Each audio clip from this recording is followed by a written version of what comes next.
प्यारे बुज़ुर्गों, माताओं, भाई और बहनों,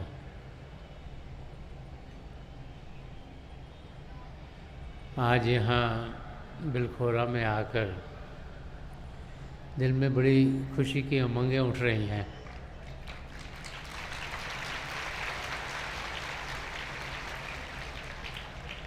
कि इतने भाई बहन यहाँ इकट्ठे हुए हैं प्रभु की याद में। जब भी हमें मौके मिलते हैं पिता परमेश्वर की ओर ध्यान देने के, वही मौके हमारी ज़िंदगी के सबसे बेहतरीन मौके होते हैं। प्रभु को याद करना, प्रभु के गुण गाना, प्रभु से प्रेम करना, यही हम सबकी ज़िंदगी का मकसद होना चाहिए। संत दर्शन सिंह जी महाराज ने एक जगह फरमाया कि खुदा से इश्क किया, आदमी से प्यार। कि जब हमारे अंदर प्रभु के लिए प्रेम जागृत होता है तो फिर हर एक इंसान, हर एक जीव से हमें प्रेम होना शुरू हो जाता है। और जहाँ प्रेम होगा वहाँ खुशियाँ होंगी, जहाँ प्रेम होगा वहाँ शांति होगी, जहाँ प्रेम होगा वहाँ आनंद ही आनंद आएगा। इंसान प्रभु के प्रेम को भूल गया। वो भूल गया है कि प्रभु प्रेम से भरपूर हैं। हम परमात्मा को सत्य, चित और आनंद के नाम से जानते हैं। सच्चाई के बारे में बहुत ध्यान दिया जाता है।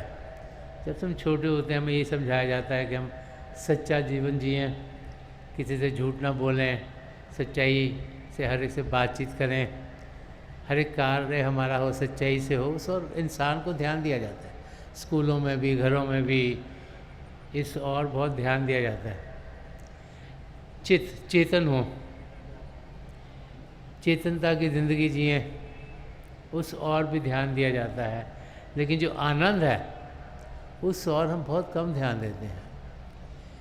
कि प्रभु से मिलना, प्रभु से जुड़ना, प्रभु की ओर ध्यान देना, एक आनंद की अवस्था में जाना है। और उस आनंद की अवस्था को जो पा गया वो ज़िंदगी के मकसद को पूरा कर पाएगा।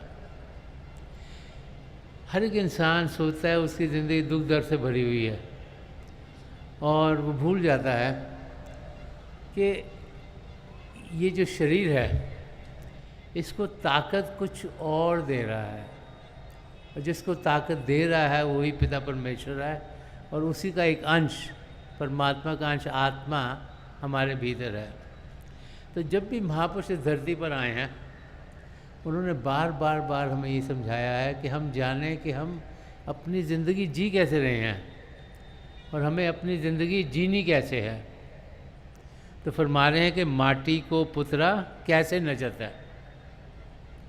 वो फरमा रहे हैं कि हर एक इंसान 5 तत्वों का बना हुआ है, माटी से बना है, माटी में मिल जाएगा। इसीलिए जब भी हम कहते हैं कि इस इंसान की शारीरिक मौत हो गई तो हम क्या करते हैं, उनको या तो क्रीमेट करते हैं कि 5 तत्व जिसका वो शरीर बना है वो 5 तत्व जाकर वापस एटमॉस्फेयर में मिल जाएं, या फिर हम उन्हें दफना देते हैं ताकि माटी का पुतला बना हो माटी में जाके मिल जाए। तो हमें संत रविदास जी महाराज समझा रहे हैं कि माटी को पुतरा कैसे नचत है। कहते हैं हम एक दूसरे को देखें तो हम देखें कि हम कैसे भाग दौड़ में लगे हुए हैं। कभी यहाँ भागते हैं, कभी वहाँ भागते हैं, कभी वहाँ भागते हैं, कभी सोचते हैं ये वाली चीज़ है इससे खुशी मिलेगी, इस ओर चले जाते हैं। कभी सोचते हैं हो यहाँ का ज्ञान मुझे बहुत मिलना चाहिए तो उस ओर चले जाते हैं। कभी सोचते हैं नहीं शरीर को बहुत अच्छी तरह से रखना है, उस तरफ इंसान चल जाता है। कोई सोचते नहीं दिमाग बहुत तेज़ होना चाहिए, वो उस तरफ चला जाता है।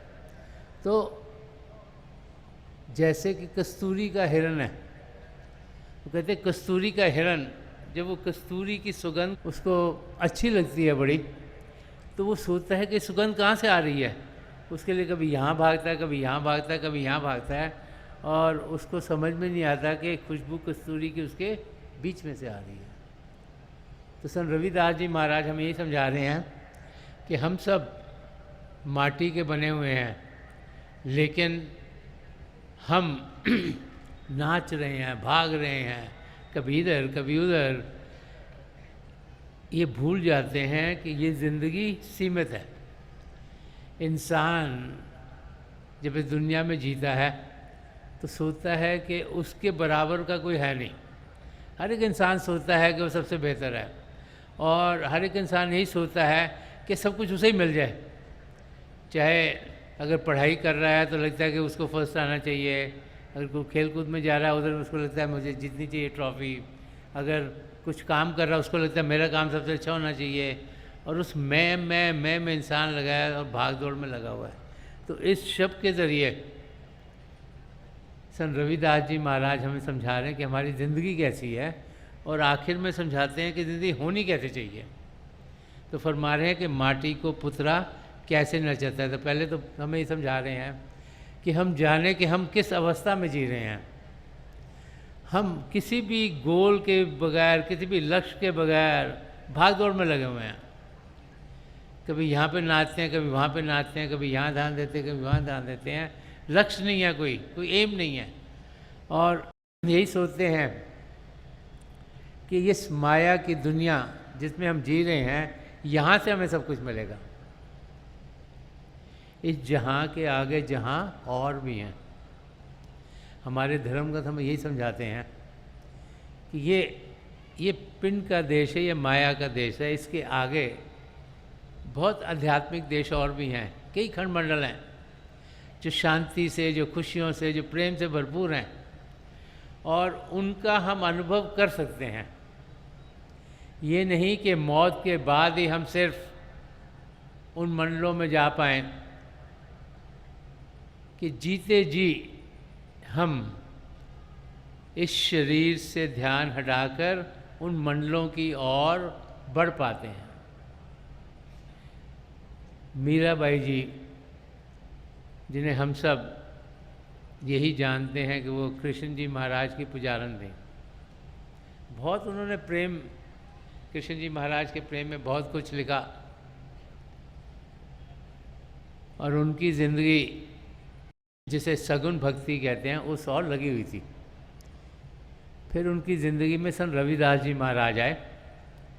उन्होंने उन्हें रूहानी रास्ते के बारे में समझाया कि शरीर के आगे एक ताकत है, वो आत्मा जो शरीर को जान दे रही है, उस आत्मा को हमने अनुभव करना है, उसे उड़ान देनी है, उसे अंदर के मंडलों में लेके जाना है। तो फिर जब उन्हें वो अनुभव हुआ तो मीरा भाई जी ने लिखा है कि मीरा मन मानी सूरत सैल आसमानी, कि मेरा मन तब माना कि शरीर के आगे कुछ और है जब मेरी सूरत, जब मेरी आत्मा ने खुद उड़ान की। जब तक वो इंसान को खुद अनुभव नहीं होता, वो सुनिश्चित नहीं बाहर रह जाती है। तो महापुरुष जब भी धरती पर आते हैं, बार बार हमें समझाते हैं कि शरीर को जो जान दे रही है हमारी जो आत्मा है, उसका अनुभव इस शरीर में होते होते हम सब कर सकते हैं। और जब उसका अनुभव करेंगे तो एक नई ज़िंदगी हमारे लिए खुलेगी, एक ज़िंदगी जो प्रभु के प्रेम से भरपूर है, एक ज़िंदगी जो खूबसूरत ही खूबसूरत है, एक ज़िंदगी जहाँ पे दुख दर्द है ही नहीं, एक ज़िंदगी जो खुशियों से भरपूर है। और उसी ज़िंदगी को पाने के लिए पिता परमेश्वर ने हमें ये मानव चोला दिया। 84 लाख जिया जून में सबसे उत्तम चोला मानव चोला है। किस लिए? कि इसमें प्रभु ने वो सब पदार्थ दिए हैं जो हमें चाहिए अपने आप को जानने के लिए और पिता परमेश्वर को पाने के लिए। बड़ी बरकतों से ये चोला हमें मिला है। अगर हम सोचें कि हर एक योनि में से आत्मा को गुजरना पड़ेगा तब जाके मानव चोला मिलेगा, तो आप सोचें 84 लाख जिया जून में अगर हर एक में हमारी आत्मा को जाना पड़े तो कितने करोड़ों सालों बाद फिर नंबर आएगा हमारा। ये तो प्रभु ने हम पर दया की, इतनी करोड़ों आत्माओं में से थोड़ी सी है जो चुनी। इस समय शायद 7 या 8 बिलियन लोग इस धरती पर जी रहे हैं। तो प्रभु ने हमें चुनकर ये मौका दिया है कि हम प्रभु के प्रेम का अनुभव करें, और प्रभु के प्रेम का जिसने अनुभव किया वो ही 84 लाख जिया जून से छुटकारा पाएगा। ये बार बार हर एक धर्म ग्रंथ हमें ये समझाता है। तो इस ज़िंदगी को हम जानें, हम जाने कि हम करते क्या हैं, क्योंकि जब तक ये नहीं जाने हम करते क्या हैं, करना क्या, वो हमारी समझ में नहीं आएगा। तो यहाँ पर संत रविदास जी महाराज हमें समझा रहे हैं कि हम देखें, अपनी ओर ध्यान दें कि हम जिंदगी जी कैसे रहे हैं। तो फरमा रहे हैं कि माटी को पुतरा कैसे नचत है, और आगे फरमा रहे हैं देखे सुने बोले दौड़िए फिरत है। तो हम करते क्या हैं, इंद्रियों के जरिए जी रहे हैं। आँखों से देखते हैं, कानों से सुनते हैं, ज़बान से चखते हैं, नाक से सूंघते हैं, और स्पर्श के इंद्रिय, शरीर में हज़ारों सेंसर्स हैं जिसमें कि स्पर्श के इंद्रिय के ज़रिए हमारी ज़िंदगी चलती है। अब साइंटिस्ट हैं जो बहुत रिसर्च करते रहते हैं कि इंसान के साथ हो क्या रहा है, वो हमें समझाते हैं कि जो 83%, 83%, जो 83% हम लोगों के ज़्यादा दिन में जो हम करते हैं वो आँखों के ज़रिए होता है। इसीलिए हम कहते हैं कि ये तो मैंने खुद देखा, ये सच है, ये मैंने खुद अपनी आँखों से देखा है, ये गलत हो ही नहीं सकता। 14% जो हमारी ज़िंदगी में होता है वो हमारे ये सेंस ऑफ हेयरिंग, जो सुनने की शक्ति है, उसके ज़रिए होता है। तो हम ये भी कहते हैं तो मैंने खुद सुना है, तुम मेरे को कैसे बोल रहे हो कि ठीक नहीं, तो मैंने खुद सुना है अपने कानों से। और खाली 3% एक्टिविटी होती है जो हमारी सूंघने की, चखने की और स्पर्श की इंद्रिय के ज़रिए होती है। तो हम ये 5 इंद्रियों के घाट पर जी रहे हैं। अगर आप ध्यान से सोचें तो इनके ज़रिए होता क्या है, इन आँखों से हमें दिखता क्या है, हर एक चीज़ जो जड़ता की बनी हुई है,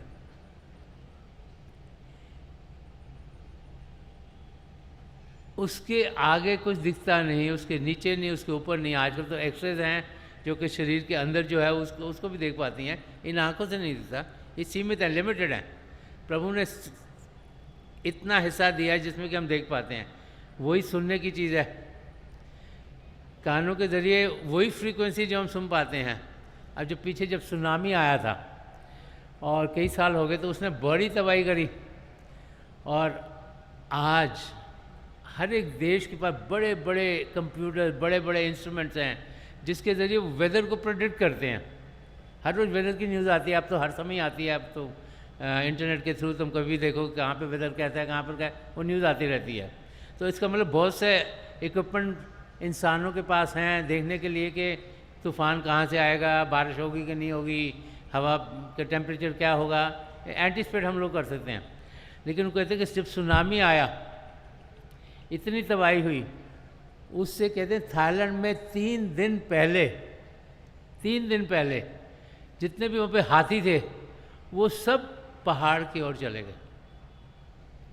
3 दिन सुनामी के आने से पहले हाथियों ने पैरों के ज़रिए कुछ हलचल जो भी महसूस किया, उनको लगा कि खतरा आ रहा है, वो सब पहाड़ के ऊपर चले गए। और हम इंसान जो इतने बड़े बड़े कंप्यूटर लेके बैठे हैं, हमें समझ में नहीं आया कि मुसीबत हो रही है, क्योंकि हर एक नॉलेज सीमित है, लिमिटेड है। हम लोग उतने ही सुन सकते हैं, उतने ही देख सकते हैं। हो सकता है हाथी कुछ ज़्यादा नीचे से एंटीसिपेट कर सकते हों। वो कहते हैं कि जो बड़ी बड़ी मछलियाँ या शार्क्स हैं वो हज़ारों मील दूर आवाज़ें भेजती हैं एक दूसरे को समुद्रों के अंदर। तो अलग अलग सीमित ये इंद्रियां प्रभु ने दी हुई हैं। तो यहाँ पर हमें संत रविदास जी महाराज समझा रहे हैं कि हम इन आँखों से देखते हैं, जो में अच्छा लगता है उसी ओर खींचे चले जाते हैं। किसी को लगता है कि हो दरिया के किनारे पे जाना है, वहाँ जाके बड़ा मज़ा आएगा, उसको पानी चलता हुआ अच्छा लगता है, वो दरिया के किनारे जाता है। कोई कहता नहीं नहीं ये पहाड़ बड़े खूबसूरत है, पहाड़ों को जाके देखना है, वो पहाड़ों की ओर जाते हैं।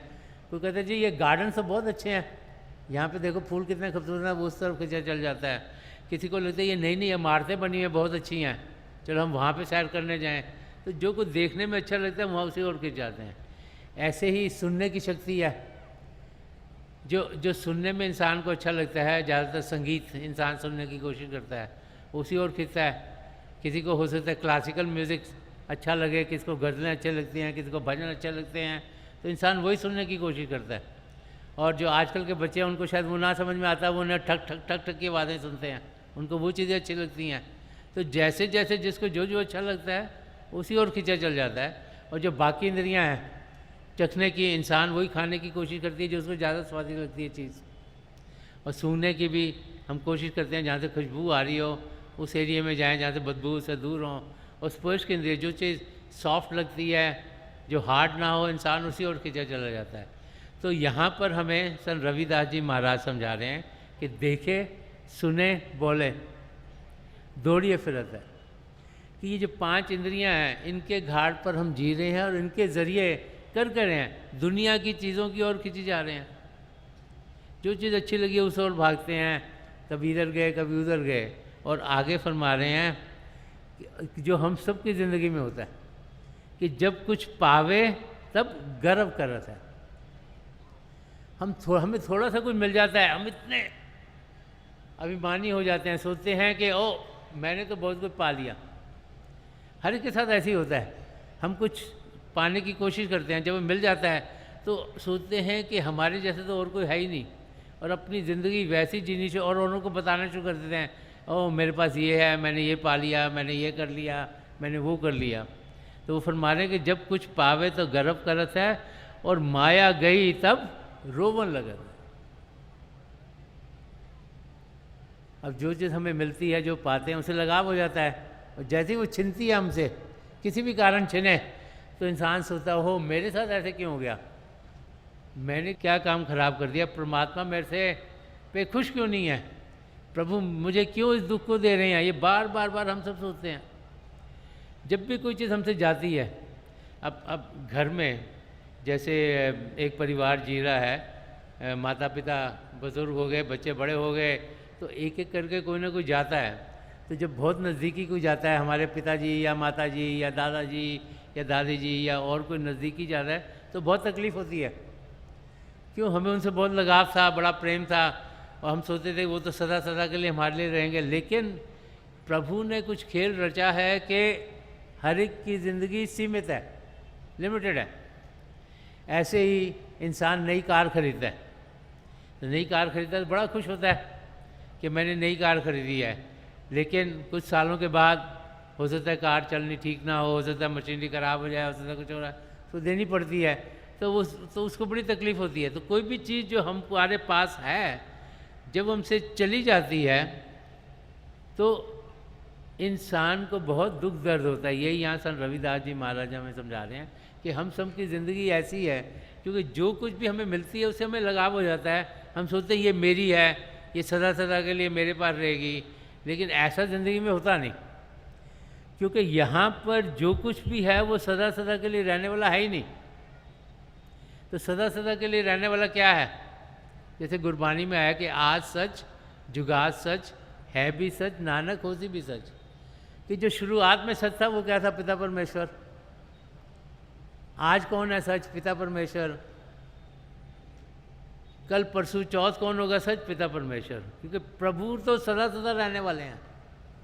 ये हम इंसान हैं जो चंद दिनों के लिए आते हैं, चाहे कोई देश का राजा हो, चाहे बड़ा फिलॉसफर हो, चाहे कोई बड़ा आर्टिस्ट हो, चाहे किसी किस्म का भी इंसान हो, हर एक इंसान की ज़िंदगी सीमित लिमिट है। कोई 50 साल जीता है, कोई 60 साल जीता है, कोई 100 साल जीता है, आजकल टाइम में शायद 120 साल कोई जीता हो, और आगे समय होगा शायद कोई 150 साल जिए।